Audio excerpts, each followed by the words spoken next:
Assalamualaikum warahmatullahi wabarakatuh. Saya Arzativa Apriani dari kelompok 4 dengan NPM 06035222.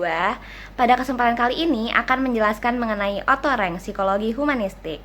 Selamat menonton.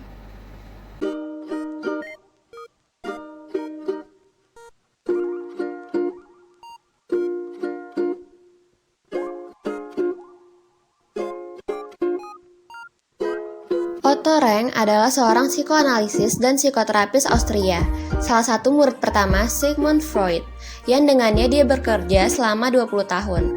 Pekerjaan Rank dikenal karena telah memperluas psikoanalisis ke bidang psikosis. Dia menjabat sebagai sekretaris masyarakat rahasia Freud sejak 1905 dan bekerja dengannya hingga tahun 1924. Dia adalah editor 2 jurnal penting tentang psikoanalisis dan juga menjabat sebagai profesor dan penulis. Dia menerbitkan beberapa karya yang dipuji oleh gerakan psikoanalitik, seperti Mitos tentang Kelahiran Pahlawan, diterbitkan pada tahun 1909. Namun, kerenggangannya dari Freud dimulai ketika dalam pekerjaannya Trauma Kelahiran, di mana ia memindahkan fungsi sentral dari kompleks Oedipus Freud oleh penderitaan kelahiran. Otto Rank, nama asli Otto Rosenfeld, lahir pada 22 April 1884 di kota Wiener, di Austria. Dia meninggal pada 31 Oktober 1939 di New York, Amerika Serikat. Rank tumbuh dalam keluarga yang disfungsional. Orang tuanya adalah Caroline Flesner dan Simon Rosenfeld. Dia memiliki 2 saudara laki, keduanya lebih tua darinya. Rank tidak pernah rukun dengan ayahnya, karena ia pecandu alkohol dan sangat kejam. Selain itu, dikatakan bahwa selama masa kecilnya, psikoanalisis itu menderita percobaan pelecehan seksual, bukan oleh ayahnya, tetapi oleh orang dekat. Masalah-masalah ini, selain menimbulkan gejala neurosis dalam kehidupan dewasanya, juga diyakini telah menjadi akar fobia kuman dan hubungan seksualnya. Di sisi lain, trauma ini di masa kecilnya membantu Freud untuk mengabaikan teorinya tentang peranan ayah dalam pekerjaannya trauma kelahiran. Suasana kekerasan keluarga ini juga membawa masalah harga diri Rank. Dia merasa seperti anak yang tidak menarik dan juga menderita rematik. Rank selalu bersemangat soal studi. Karena alasan itu, terlepas dari masalah-masalahnya, di masa sekolahnya ia selalu memiliki hasil yang baik. Namun, pada usia 14, ia diganti ke sekolah teknis di luar kemauannya. Pelatihan di lembaga ini akan mempersiapkan dia untuk bekerja, karena takdirnya adalah bekerja di pabrik. Pada saat ini, dia hidup sangat frustasi karena dia jauh dari minatnya yang sebenarnya kepada buku-buku itu. Namun, ia mencoba menggabungkan karyanya dengan hasratnya. Jadi, sementara dia adalah murid magang, dia belajar sendiri dalam sastra dan filsafat. Pada 1903, ia memutuskan untuk melepaskan diri sepenuhnya dari ayahnya. Oleh karena itu, ia mengubah nama keluarganya menjadi Rank, yang diambil dari karya Rumah Boneka oleh Henrik Ibsen, salah satu penulis kontemporer terbaik. Selain itu, ia meninggalkan Yudaisme dan masuk Katolik untuk melegalkan nama barunya.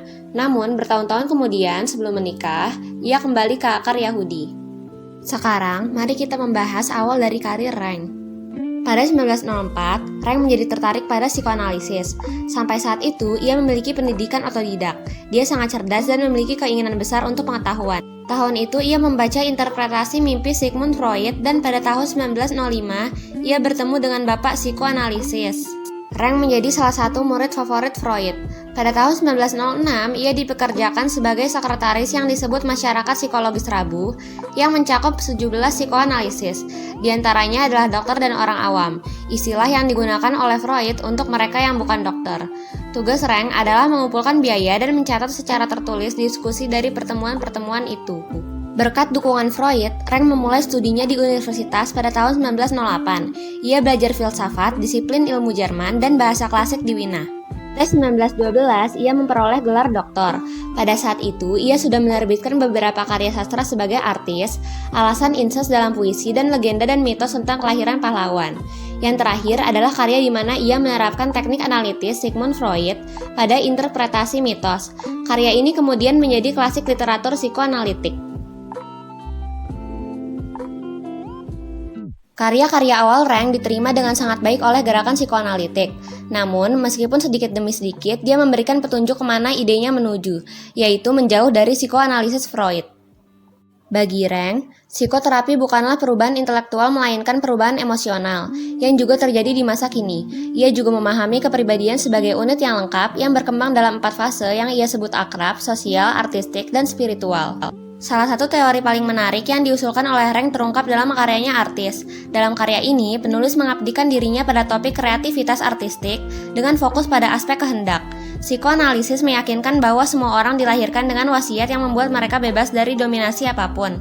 Menurut spesialis, di masa kanak-kanak kita dipraktekkan untuk menjadi mandiri dari orang tua kita. Kemudian, ini tercermin ketika kita menghadapi domain otoritas lain. Rank mengklaim bahwa setiap orang berjuang dengan ini dengan cara yang berbeda, dan itu tergantung pada bagaimana mereka melakukannya.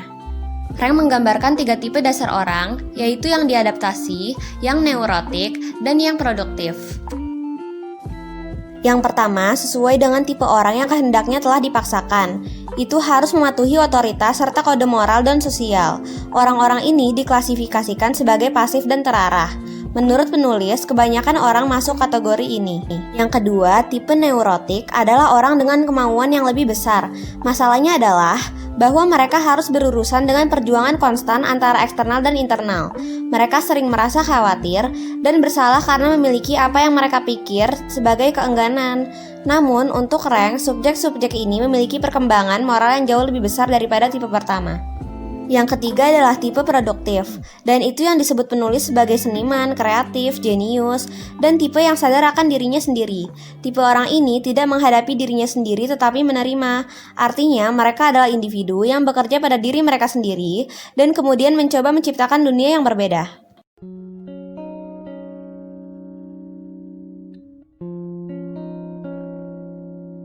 Pekerjaannya, trauma kelahiranlah yang akan menempatkan Rank pada posisi yang tidak akan pernah diterima oleh gerakan psikoanalitik Sigmund Freud. Dan dalam karya ini, psikoanalisis mengaitkan perkembangan neurosis bukan dengan kompleks Oedipus, tetapi dengan trauma yang dialami selama kelahiran. Menurut Rank, ini adalah pengalaman yang paling intens dalam kehidupan seseorang, memberikan kepentingan yang lebih besar pada masa kini individu dan bukan masa lalunya. Dia juga mengusulkan perlunya memperhitungkan lingkungan sosial tempat ia berkembang. Rank mengatakan bahwa penderitaan yang dialami saat lahir memainkan peran yang menentukan dalam perkembangan mental orang. Selama pengalaman ini, manusia menderita kesengsaraan pertama yang terjadi jauh sebelum situasi lain seperti penyapihan, pengebirian, dan seksualitas. Jadi, masuk trauma kelahiran, Rank pada dasarnya menyatakan bahwa trauma pertama yang diderita oleh manusia terjadi saat lahir dan bahwa cita-cita ini adalah untuk kembali ke rahim ibu. Setelah ini, gerakan psikoanalitik tidak seimbang dan dibagi menjadi 2 sumbu, yang disutradarai oleh Ernest Jones dan Carl Abraham, dan yang dipimpin oleh Otto Rank dan Sandor Ferenczi. Rank tidak pernah dianggap anti-Freudian, dan pada kenyataannya, kemudian, Freud datang untuk menerima beberapa dalil dari mantan muridnya. Berikut adalah karya-karya Rank yang lain.